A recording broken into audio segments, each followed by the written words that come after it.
आखिर क्यों काटा एक रानी ने अपना ही सिर और क्यों भिजवा दिया उसे अपने ही पति को एक सिपाही के हाथों? दोस्तों, ये कोई सामान्य घटना नहीं थी। ये उस दौर की गाथा है जब भारत पर मुगलों का राज था और दिल्ली के सिंहासन पर औरंगजेब विराजमान था। ये कहानी है राजस्थान के किशनगढ़ की, जहां जन्मी थी साहस और स्वाभिमान की प्रतिमूर्ति राजकुमारी चारुमती। दीपावली का समय था। किशनगढ़ की राजकुमारी चारुमती अपने महल में बैठी थी कि अचानक बाहर से आवाज आई, चित्र खरीद लो, पेंटिंग्स खरीद लो। राजकुमारी ने अपनी दासी को भेजा तो बाहर एक बूढ़ी महिला खड़ी मिली जो अपनी चित्रकारी बेच रही थी। उसे महल के भीतर बुलाया गया। जब उसने पेंटिंग्स खोली तो राजकुमारी चकित रह गई।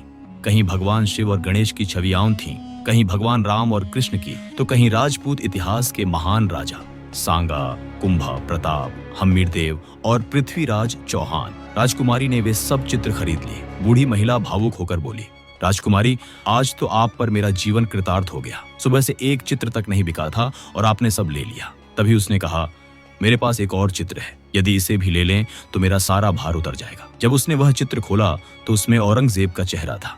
चारुमती ने पूछा, ये कौन है? बूढ़ी महिला बोली, आप नहीं जानती, ये तो शहंशाह हिंदुस्तान बादशाह औरंगजेब है। राजकुमारी ने मुस्कुराकर कहा, अच्छा, ये भी दे दो। चित्र ले लिया गया। बूढ़ी महिला को बैठाकर चाय मंगवाई गई, लेकिन तभी राजकुमारी ने अपनी सहेलियों को बुलाकर कहा, इस तस्वीर पर एक एक जूता मारो। सहेलियों ने अपने जूते उतार दिए। चित्र पर प्रहार हुआ और वह चिथड़े चिथड़े हो गया। टूटी हुई तस्वीर बूढ़ी महिला को लौटाते हुए राजकुमारी ने कहा, जाकर औरंगजेब से कहना कि यह चारुमती ने फाड़ी है। खबर दिल्ली पहुंची। औरंगजेब गुस्से से तिलमिला उठा। तुरंत फरमान निकाला, मैं किशनगढ़ की राजकुमारी चारुमती से विवाह करना चाहता हूँ। किशनगढ़ के दरबारियों में इतना साहस कहाँ कि मना कर सकें। वे विवश होकर हामी भर बैठे। जब यह समाचार राजकुमारी तक पहुंचा तो उसका क्रोध और वेदना फूट पड़े। उसने अपने भाई मानसिंह को बुलाया और कहा, यह क्या अन्याय है? मेरी शादी औरंगजेब से करने का निर्णय क्यों? भाई ने समझाया, बहन, औरंगजेब बहुत बड़ा शासक है। यदि हम इनकार करेंगे तो हमला करेगा, जनता का अनर्थ होगा। चारुमती ने कठोर स्वर में कहा, क्या तुम हमले से डरते हो? क्या मृत्यु से भयभीत हो? राजा का पहला कर्तव्य जनता की रक्षा है। यदि तुम मेरी रक्षा नहीं कर सकते तो मैं स्वयं कर लूंगी। यहीं से उसने मदद मांगी महाराणा राज सिंह से। संदेश भेजा गया और राज सिंह ने उसका आह्वान स्वीकार कर लिया। उन्होंने निश्चय किया कि वे चारुमती का विवाह अपने साथ करेंगे और औरंगजेब को रोकेंगे। पर औरंगजेब ने चुनौती दी, जो चारुमती से विवाह करेगा उसे मेरी सेना से युद्ध करना होगा। विवाह का दिन तय हुआ और साथ ही युद्ध का स्थल भी, अजमेर। राज सिंह ने अपने मंत्रियों को बुलाकर कहा, जब तक मेरे फेरे संपन्न न हो तब तक औरंगजेब की सेना को रोके रखना होगा। सेना की बागडोर सौंपी गई सलुम्बर के सामंत रतन सिंह चुंडावत को।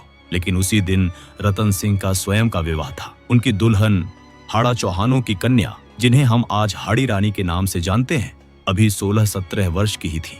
जब रतन सिंह को संदेश मिला कि उन्हें सेना लेकर अजमेर पहुंचना है तो उन्होंने कहा, आज ही मेरा विवाह हुआ है, मैं कैसे अपनी दुल्हन को छोड़कर युद्ध में जा सकता हूँ।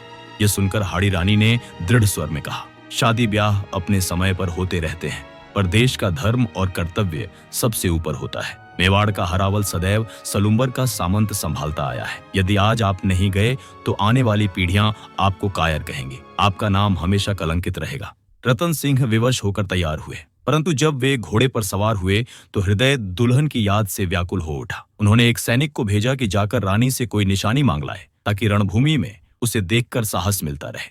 सैनिक संदेश लेकर पहुंचा तो हाड़ी रानी क्षण भर मौन रही। उनके मन में विचार आया, जो पति रणभूमि में जाने से हिचकिचा रहा है, वह कहीं मेरे कारण लौट ना आए, और यदि मैं ही उसकी कमजोरी बन जाऊं तो मेरे जीवन का अर्थ ही क्या रह जाएगा। उन्होंने सैनिक से कहा, मैं जो भी चीज तुम्हें दूंगी वह जाकर अपने राजा को दे देना। और अगले ही क्षण उन्होंने अपना सिर काटकर सैनिक के हाथ में रख दिया। जब सैनिक वह रक्तरंजित निशानी लेकर लौटा और रतन सिंह ने देखा कि यह उनकी नवविवाहिता पत्नी का सिर है तो उनकी आंखों से आंसू बहे।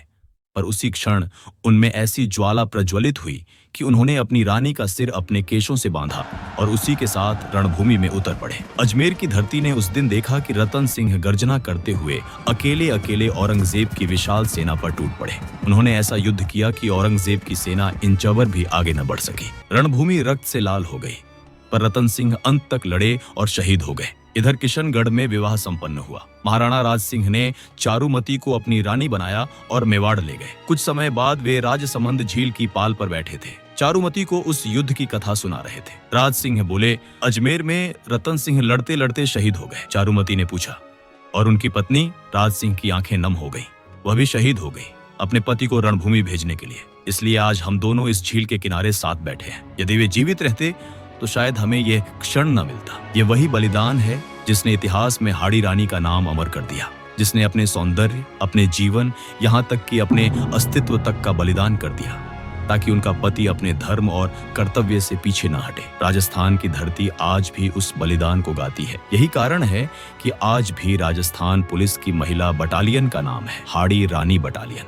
दोस्तों, ये थी वीरता और बलिदान की अद्भुत गाथा हाड़ी रानी और राजकुमारी चारुमती की। अगर आपको यह कहानी अच्छी लगी हो तो वीडियो को लाइक कीजिए, अपने दोस्तों के साथ शेयर कीजिए और ऐसी ही और प्रेरणादायक कहानियां सुनने के लिए हमारे चैनल को सब्सक्राइब करना न भूलें।